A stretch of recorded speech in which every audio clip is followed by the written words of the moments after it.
अस्सलाम वालेकुम dear students. आज के लेक्चर में हम बात करेंगे अबाउट क्रिस्टल ऑसिलेटर। स्टूडेंट्स, सबसे पहले हम क्रिस्टल ऑसिलेटर का इंट्रोडक्शन देखेंगे, फिर इसकी सर्किट डायग्राम को भी देखेंगे और बाद में इसकी construction, working, each and everything हम डिस्कस करेंगे अबाउट क्रिस्टल ऑसिलेटर। तो स्टार्ट करते हैं यहाँ से इसके इंट्रोडक्शन के साथ।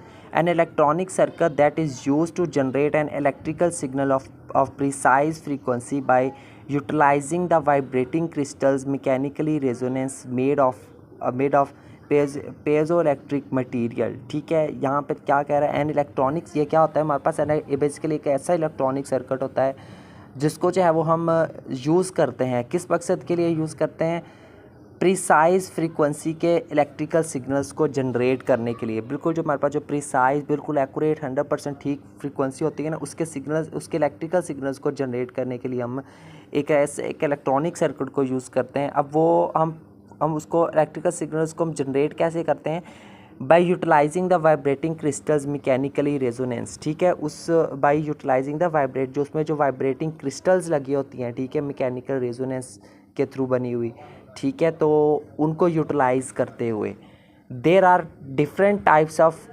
Peugeot electronic resonance but typically quartz by crystal used in this type of oscillations. ठीक है, यहाँ पे ये जो मटेरियल यूज़ किया गया है पेजो इलेक्ट्रिक मटेरियल, ठीक है, इसकी काफ़ी सारी टाइप्स होती हैं, लेकिन इसकी जो है वो सबसे जो हमारे पास जो टिपिकल टाइप है वो क्या है, उसको हम कहते हैं क्वार्ट्ज कहते हैं। ठीक है, by crystal used in this type of oscillations, hence these oscillator electronic crystals are named as crystal oscillator। Okay, इसका बेसिक सा इंट्रोडक्शन था। ठीक है, उसके बाद देखें इसकी सर्किट डायग्राम, छोटी सी इसकी सर्किट डायग्राम। ठीक है, ठीक है, ये मेटलाइज्ड इलेक्ट्रोड एक साइड पे लगा और एक साइड पे क्या है, क्रिस्टल क्वार्ट्ज लगे हुए हैं। ठीक है, इसको आप देख सकते हैं। अब बात करते हैं इसकी वर्किंग की। यहाँ से the atom molecules ions are placed in an order in their spatial dimensions with representing pattern to form a solid that can be called as a crystal। ठीक है, उसमें क्या किया जाए, तो जो एटम्स होते हैं, मॉलिक्यूल्स होते हैं या आयंस होते हैं, ठीक है, उनको एक ऐसे ऑर्डर में जो है वो प्लेस किया जाता है 3 स्पेशियल डायमेंशंस में with representing pattern to form a solid. किसी भी सॉलिड को रिप्रेजेंट करने के लिए हमारे पास जो रिप्रेजेंटिंग पैटर्न होता है उसके साथ that can be called as crystal, जिनको हम एक क्रिस्टल का नाम भी दे सकते हैं। ठीक है, so the crystal can be made by any object, जो क्रिस्टल है उसको किसी भी ऑब्जेक्ट के थ्रू बनाया जा सकता है, that is made of electric material, जो कि इलेक्ट्रिक मटेरियल के साथ बनी होती है, by using appropriate electrical transducers. As every concept consists of resonance frequency of vibration, steel consists of high speed of sound। जो स्टील होता है वो किस पर कंसिस्ट करता है, हाई स्पीड ऑफ साउंड के ऊपर कंसिस्ट करता है। तो ये थोड़ी सी इसकी वर्किंग थी, इसको आप देख लेना। ठीक है, अब इसकी जो है वो एप्लीकेशंस की हम बात कर लेते हैं यहाँ से। ठीक है, the crystal oscillators are used in micro processors. जो क्रिस्टल ऑसिलेटर्स होते हैं उनको माइक्रो प्रोसेसर के अंदर यूज़ किया जाता है, एंड माइक्रो कंट्रोलर्स और माइक्रो कंट्रोलर्स के अंदर भी यूज़ किया जाता है। यूज़ क्यों किया जाता है, for providing the clock signal, उनको क्लॉक सिग्नल प्रोवाइड करने के लिए। It is used in military and aerospace to establish an efficient communication system. इसको मिलिट्री के अंदर भी यूज़ किया जाता है, एरोस्पेस के अंदर भी यूज़ किया जाता है। वहाँ पे क्यों यूज़ किया जाता है, एक एफिशिएंट कम्युनिकेशन सिस्टम को एस्टेब्लिश करने के लिए। It is used in research and measurement for crystal navigation, इसको क्रिस्टल नेविगेशन के लिए और medical devices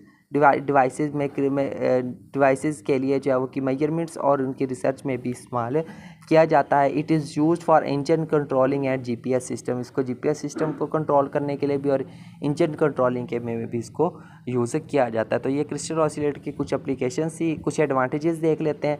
the crystal oscillator has high frequency stability. इस जो क्रिस्टल ऑसिलेटर, इसकी भी जो फ्रीक्वेंसी, जो इसकी भी जो स्टेबिलिटी क्या होती है, वो हाई फ्रीक्वेंसी स्टेबिलिटी होती है। ठीक है, it has automatic amplitude control, इसके पास ऑटोमेटिक एम्पलीट्यूड कंट्रोल होता है। It is possible to obtain high precise and stable frequency oscillator, इसको जो है वो हाई प्रीसाइज फ्रीक्वेंसी अपडेट करने के लिए या फिर स्टेबल फ्रीक्वेंसी ऑसिलेटर अपडेट करने के लिए भी ये इस्तेमाल किया जाता है।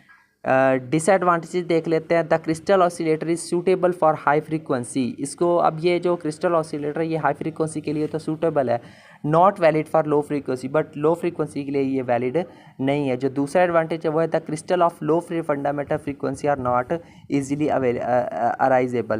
अवेलेबल सॉरी, ठीक है। तो जो क्रिस्टल्स होती हैं, ठीक है, लो फ्रीक्वेंसी फंडामेंटल फ्रीक्वेंसी की, वो हमारे पास क्या ईजिली अवेलेबल नहीं होती हैं।